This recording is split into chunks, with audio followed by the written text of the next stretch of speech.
Joignez-vous à la discussion. Appelez ou textez le 187 Cube Radio 1877 827 2346. Le Québec a tout intérêt à entendre cet appel. La rencontre La Traverse, Bocoté. Ça a été tellement blessant, là. On va traverser cette crise-là, mais on doit y voir l'occasion de se réformer véritablement. Oui, mais il faut que le fruit soit mûr pour bouger dans une société. Le choc a eu lieu. Alors Mathieu, Marc Carney disait « Je ne suis pas une copie de Justin Trudeau, je suis différent », mais je m'excuse, mais en ce qui concerne le clientélisme et le communautarisme, Carney, c'est Justin 2.0 parce que le 6 juin dernier, il est allé prononcer un discours devant les membres de l'Association musulmane canadienne. On avait l'impression d'entendre Justin Trudeau. Mais alors, il peut bien prononcer des discours devant qui il veut, à la rigueur, ça passe encore, mais dire, c'est une phrase qui a beaucoup fait réagir, les valeurs islamiques sont des valeurs canadiennes, les valeurs canadiennes sont des valeurs islamiques. On comprend ce qu'il veut dire, c'est une espèce d'universalisme diversitaire aujourd'hui qui dit que toutes les grandes religions portent des grandes valeurs universelles et les valeurs de l'islam sont compatibles avec celles du Canada. Sauf que c'est pas exactement ce qu'il dit non plus. Il dit les valeurs islamiques, les valeurs canadiennes sont les valeurs islamiques. Et dans le monde qui est le nôtre, que veut dire cette rhétorique si ce n'est qu'elle a pour fonction de légitimer les progrès de l'islamisme dans nos pays? Je veux dire, moi, qu'on m'explique, parce que dans les valeurs islamiques, à moins que je connaisse mal la chose, dans les références à l'islam, dans les valeurs islamiques, il y a la charia. Est-ce que la charia fait partie des valeurs canadiennes? Qu'on m'explique. Aujourd'hui, partout dans le monde musulman, on voile les femmes pour les protéger du désir de l'homme. On voile les femmes en mettant une séparation physique entre elles et les hommes souvent. Dans le monde musulman, il y a aujourd'hui cette espèce de ségrégation à l'endroit des femmes. C'est factuel. Est-ce que ça fait partie des valeurs canadiennes aujourd'hui? Je me demande. De la même manière, en certains pays, il y a formellement une différenciation très nette de droits entre les hommes et les femmes dans le monde musulman. Alors, comme je dis, moi, il ne s'agit pas de dire du mal des musulmans en tant que tel, loin de là, tout à fait honorable, mais je dis que l'islam est la religion d'une ère civilisationnelle. Je ne savais pas que le Canada, qui était fondé historiquement sur l'expérience de deux peuples fondateurs, du catholicisme comme religion fondatrice, du christianisme plus largement comme référence fondatrice, eh bien, à quel moment les valeurs de l'islam sont devenues celles du Canada, les valeurs du Canada sont devenues celles de l'islam? Comment ne pas voir là-dedans le multiculturalisme canadien de 1982 qui a trouvé des porteurs chez tous les premiers ministres depuis 82. Et de ce point de vue, Carney est dans la continuité de Trudeau sans le moindre doute. Il le poursuit et c'est pas parce qu'il l'exprime avec un côté comptable à bas brun et non sans l'extravagance de Justin Trudeau que c'est plus acceptable, ce multiculturalisme qui, dans les faits, légitime la conquête symbolique du Canada par un islamisme conquérant qui partout veut planter son drapeau. Emmanuel, Nicolas Sarkozy, on lui demandait pourquoi, selon lui, Donald Trump avait été élu, puis il avait dit c'est parce qu'il s'adresse aux Américains, point, pas aux Américains d'origine italienne, aux Américains d'origine grecque, aux Américains musulmans, aux Américains catholiques. Tu sais, il me semble, le communautarisme, là, je ne sais pas si c'est si bon que ça, là. Le premier ministre du Canada doit s'adresser à tous les Canadiens, point final.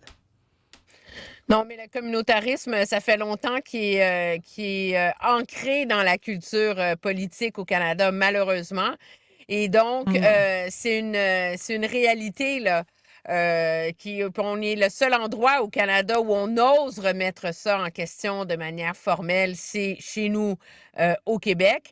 Mais partout ailleurs, il n'y a aucun politicien qui oserait ne pas jouer le jeu de ce communautarisme. Le chef libéral le fait, le chef conservateur le fait, le chef du NPD le fait, les chefs de tous les partis le font. Donc, on peut le critiquer amplement, mais je pense pas que c'est propre à Justin Trudeau et à sa façon de faire la politique ou que c'est propre aux libéraux. C'est que la réalité, c'est que ces communautés-là sont un électorat absolument essentiel, veut pas. Elles ont la clé de plusieurs circonscriptions au pays. La différence, cependant, c'est que il y a quand même une nuance là-dedans. Chez les libéraux, on a toujours entretenu ce lien communautariste avec ces électorats précis. Chez les conservateurs, on joue sur les deux tableaux. Donc, on joue le jeu d'aller aux fêtes religieuses, puis tous ces Bataclans-là. Mais en même temps, on espère toujours que c'est sur l'autel des valeurs communes qu'on va aller chercher leur vote et c'est en train de devenir plus efficace. C'est la raison, entre autres, pour laquelle dans plusieurs circonscriptions que les conservateurs n'ont pas nécessairement gagné, mais où ils ont fait des gains substantiels en termes d'appui. Pourquoi? Parce qu'ils se sont basés sur les enjeux qui touchaient les gens. Quoi? La criminalité, le coût de la vie, tout le reste. Donc, est-ce que ça prend un changement de gouvernement pour se libérer de ça, peut-être? Mais moi, juste, je peux me permettre deux petites choses. En effet, c'est pas spécial aux libéraux, c'est dans la Constitution canadienne. Le multiculturalisme est un point de doctrine de la Constitution, et je dirais même qu'avec l'histoire, il a remplacé les deux peuples fondateurs, les deux nations, comme principe de définition du pays. Donc, de ce point de vue, pour ceux qui acceptent d'évoluer dans le Canada, ils acceptent le multiculturalisme. Dire j'accepte de rester dans le Canada, mais je refuse le multiculturalisme, ça ne vient pas, c'est pas possible, c'est logiquement impossible aujourd'hui. Et ensuite, je pense que ça va au-delà du simple communautarisme auquel on pouvait être habitué dans d'un pays et l'autre, vu la question spécifique que pose l'islam dans le monde occidental aujourd'hui. Là, je le redis, il y a des tonnes de musulmans parfaitement intégrés, parfaitement assimilés. La question n'est pas là, mais comme dynamique historique, l'islam pose une question très particulière aux sociétés occidentales aujourd'hui. Et le discours de Mark Carney dans les circonstances est un discours qui est moins celui d'une affirmation d'une société d'accueil qui dit mais voilà ce que ça veut dire être rejoindre le Canada ou le Québec dans notre cas. Et c'est plutôt l'inversion du devoir d'intégration dont j'ai souvent parlé qui définit le multiculturalisme. Et le Québec, là-dessus, fait bande à part. Heureusement, le Québec est un lieu qui résiste à tout cela, mais plus le Québec va rester dans la fédération, moins il va pouvoir y résister, non seulement à cause de la puissance de la Constitution, mais parce que le changement démographique qu'on nous impose est un changement démographique qui va réduire structurellement notre capacité à résister au multiculturalisme qui nous enferme chacun dans des ghettos. Emmanuel, François Legault a déterré la hache de guerre et, contre PSPP. Ben oui, ben c'est toujours la même chose. Hein? Il le fait dès que ça va mal, on part en croisade. Puis c'est sûr que il le fait en ce moment parce que Paul Saint-Pierre Plamondon est premier dans les intentions de vote, parce que Monsieur Legault, il lui reste peu d'arguments finalement pour freiner la montée du Parti québécois à l'heure où on se parle. Il n'a pas réussi à présenter une vision économique globale en réponse à Donald Trump.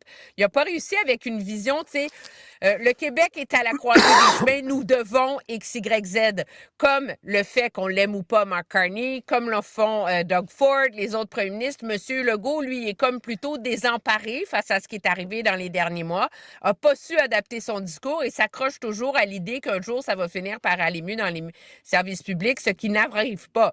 Alors là, ben, on sort le vieil épouvantail du référendum. Ceci étant dit, le Parti québécois ne devrait pas vraiment être surpris entre toi et moi, parce qu'à partir du moment où M. Saint-Pierre Plamondon, puis moi, je l'applaudis là, de ne pas faire des espèces de simagrées puis de calculs politico-stratégiques. Oui, peut-être, on aime, on verra les conditions gagnantes, etc. Mais à partir du moment où il assume pleinement de vouloir faire un référendum dès le premier mandat, ben il faut qu'il assume pleinement qu'on va lui remettre sur le nez dans le contexte actuel avec les risques et les bénéfices qui viennent avec. Et Mathieu, est-ce que ça peut lui coûter sa victoire à M.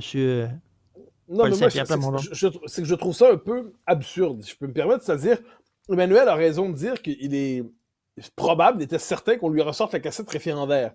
Ce qui était moins certain, c'est que François Legault se mette à parler comme Jean Charest ou comme Jean Chrétien. Il y a quelque chose de gênant. Franchement, je veux dire, M. Legault, j'ai jamais été fan, parce que j'ai toujours des réserves, mais je trouve il a fait un premier mandat honorable. Et je trouve qu'aujourd'hui, il fait pitié. Puis je dis pitié pour pas dire qu'il me fait honte des fois. C'est-à-dire là, comme Québécois, quand je l'entends lancer une attaque, comme nationaliste québécois, hein, des attaques sur référendum pas gentil, référendum pas fin, référendum dangereux. Là, j'ai l'impression d'être devant une caricature de Jean Chrétien. Puis c'est dur, une caricature de Jean Chrétien. C'est pousser ça très loin. Tu sais, le fédéralisme aplati, le fédéralisme tapis, le fédéralisme qui décide de s'immoler pour le beau Grand Canada. Ben, M. Legault est en train de faire ça en ce moment, en s'accrochant en plus à Mark Carney sur le mode, M. Saint-Pierre Plamondon, il va-tu pouvoir faire des bons deals avec M. Carney qui va nous donner la manne fédérale puis l'argent du Canada, puis en passant, on va perdre le contrôle du rideau entre-temps. Il y a quelque chose de gênant là-dedans. M. Legault devrait proposer autre chose, une caricature qui est au seuil de l'Elvis Grattonisme. C'est gênant quand même pour quelqu'un qui se veut nationaliste. Encore une fois, si c'est un fédéraliste classique, là, il serait dans son job classique de type qui pense que les Québécois ne doivent pas se gouverner eux-mêmes. Mais quand on se dit nationaliste, quand on a tout un parcours de nationaliste, c'est-tu vraiment normal de jouer la grosse machine à faire peur et puis penser qu'on va gagner une élection en répétant référendum, référendum, référendum, puis si on le dit 10 fois de suite, le PQ tombe des sondages. Il y a quand même des limites à prendre le monde pour des zouaves. Emmanuel? Oui, mais ça va arriver pendant la campagne électorale. Fait que le Parti québécois est mieux de se présenter. Moi, je pense que le problème pour M. Legault, il est c'est que la CAQ parle comme ça. Non, mais le problème pour la CAQ, il est autre. C'est que jusqu'ici, il avait toujours vu son autonomisme comme une forme de troisième voie au Canada, où on est à moitié dans le pays. Et là, on est dans un contexte économique, géopolitique, où finalement, il y a une accélération de la construction du Canada autour de plein de grands projets, d'initiatives. De la centralisation. Et on est dans le contexte où M. Legault peut plus jouer cette carte-là d'être à moitié dans le Canada. Ouais. C'est soit t'embarques, soit t'embarques pas. Et je pense que c'est ça qu'il met dans un contexte qui fragilise et qui le freine dans sa capacité à ajuster son option à la lumière des événements actuels. Mais ce que dit Emmanuel est tragique et vrai. C'est-à-dire qu'il a le choix. Là, on le voit, le Canada est dans une dynamique de centralisation. Ça n'arrêtera pas. Là. C'est qu'on le comprend. Mais à ce moment-là, normalement, un nationaliste québécois, ça se dit, là, le compromis que j'espérais n'est plus possible. Mais que fait le grand nationaliste Legault? Plutôt que de dire, là, on va faire dans ce Canada qui se centralise, notre autonomie n'est plus possible, donc on se retire, on se sépare, on devient indépendant. Mais il consent à la centralisation fédérale en disant merci, mon oncle Mark, de nous faire pleuvoir des belles grosses miettes. Non, il consent pas, t'exagères. Bien sûr, quand tu consens à la logique du Canada, une économie plutôt que 13, c'est que dans les faits, tu sacrifies des éléments d'autonomie réels pour le Québec, notamment le contrôle d'Hydro-Québec, qui est une vraie question qui va se poser dans les prochains temps. Donc moi, je trouve que M. Legault, en ce moment, il avait le choix entre se dire l'autonomisme a échoué, l'indépendance redevient nécessaire, il décide de servir finalement de caddie au régime canadien, puis il va porter les sacs de golf de M. Carney en le remerciant pour les miettes de son repas. Je trouve qu'il y a quelque chose d'un peu gênant là-dedans. Emmanuel, je veux t'entendre absolument sur Carney qui investit massivement dans la défense. Il dit, dès cette année, on va avoir mis les investissements requis pour rester dans l'OTAN. Oui, c'est un énorme revirement de situation. M. Carney, qui en campagne électorale, mettait ça sur un horizon de 2030 à peu près pour atteindre la cible de l'OTAN. Là, il nous annonce aujourd'hui qu'on va y arriver cette année. Il y a deux éléments là-dedans. Il y a des investissements massifs importants en termes d'infrastructures, en termes d'équipement, en termes de salaire, de recrutement. Mais il y a aussi un petit côté de comptabilité créative, là. Parce que pour arriver à ce 2 %-là, le Canada va mettre la garde côtière sous l'égide, oh mon Dieu, sous l'égide de la défense nationale. On l'a perdu. Voilà, on parle du Canada, il s'effondre, il disparaît comme ça. Et on parle de l'armée canadienne, puis soudainement, c'est encore moins sérieux. Mais non, je vois ça. Oui, on entend la voix, mais on n'a pas l'image. Autrement dit, c'est un fantôme. OK, allez. Il apparaît. Oui, c'est ça. Alors, il y a un peu de comptabilité créative là-dedans, mais moi, je pense qu'à un moment donné, il y a comme un coup de barre qui est nécessaire. Le Canada peut pas être un pays qui est pris au sérieux, qui a de l'influence sur la scène internationale, s'il ne fait pas le minimum vital auprès de ses alliés. M. Carney s'apprête à recevoir le G7, c'est quand même les économies parmi les plus puissantes, les plus influentes du monde. Pour avoir une voix comme président de ce G7 cette année, c'était un peu un passage obligé que de passer à la caisse pour arrêter d'être le cancre de l'OTAN. L'ironie, cependant, c'est bien, on est rendu à 2 %, mais là, il s'en va au sommet de l'OTAN à la fin du mois de juin, puis là, l'OTAN dit que ça en prend 5 %. Alors, la réalité, c'est que les Canadiens vont commencer à se rendre compte que sortir de notre complaisance et de notre léthargie, là, ça va coûter pas mal cher à la longue. Mathieu. Oui, non, mais en fait, qu'un pays prenne au sérieux ses dépenses militaires, ça va de soi. Ensuite, si on fait l'histoire des grandes opérations de l'armée canadienne depuis un peu plus de 50 ans, il y a évidemment l'Afghanistan, il y a eu au Québec, évidemment, faut pas l'oublier, l'occupation militaire du Québec en 1970. Donc, je tiens à rappeler que l'armée canadienne, c'est pas seulement quelque chose qu'on peut... C'est vrai, elle a servi ou non à occuper militairement le Québec en 70. Emmanuel peut faire les grands yeux. Mais c'est pas une grande opération de l'armée. Ah, oui, c'est comme, tu non, compares c'est la seule fois où c'est la seule fois où ils ont réussi. Non, mais ils ont réussi une invasion parce qu'il n'y avait pas de résistance là-dessus. Je note simplement, donc, moi je ne suis pas dans l'adoration de l'armée canadienne. J'ai de l'estime pour les soldats. Je pense qu'il faut reconnaître leur rôle en Afghanistan notamment. Je pense que dans la longue histoire, c'est une armée qui a un rôle, ça le dit, d'anglicisation des francophones qui est majeur aussi. Ça, je vois pas pourquoi on devrait le passer sous silence aussi. Puis par ailleurs, soyons sérieux, le Canada mettrait 25% de son PIB dans la défense. Il miserait encore sur les Américains pour se défendre. Donc dans les faits, là, il paye un tribut impérial aux États-Unis pour montrer sa soumission à l'ordre américano-trumpien. On le voit, il est prêt à le payer. C'est très bien, mais ne nous faisons pas d'illusions. Le Canada ne sera pas pris plus au sérieux parce qu'il va avoir, je sais pas moi, un sous-marin rouillé de plus ou 3 avions qui volent mal en plus. Faut demeurer sérieux. Le Canada a la puissance militaire du Wyoming. OK, je te laisse le mot de la fin, Emmanuel. Oui, ben bon, quand on tombe dans les caricatures absolues, là, on peut plus argumenter là, à un moment donné. Là, je veux dire, le Kentucky. parce que là, on va rentrer se coucher, on va se promener en canot, puis on va passer au travers du passage du nord-ouest. J'ai pas dit ça. Faut juste pas se faire à croire que ça va changer. Je suis très sérieux. C'est très bien qu'on investisse, on paie un tribut à l'Empire, mais il faut juste pas croire que ça va vraiment changer la nature des choses pour l'ordre canadien, pour l'armée canadienne. Emmanuel, en terminant, je veux rendre hommage à ton chien qui est d'une patience incroyable. Il est derrière toi. Il a l'air gentil. Il s'appelle comment, ton chien? C'est Sibou, parce que ma fille est blessée, elle est en béquille. Okay. Il faut aller la chercher à l'école. Donc, c'est la petite gymnastique de la semaine. Il a l'air super cute. Merci beaucoup. Salut, à demain. Bye. Au revoir.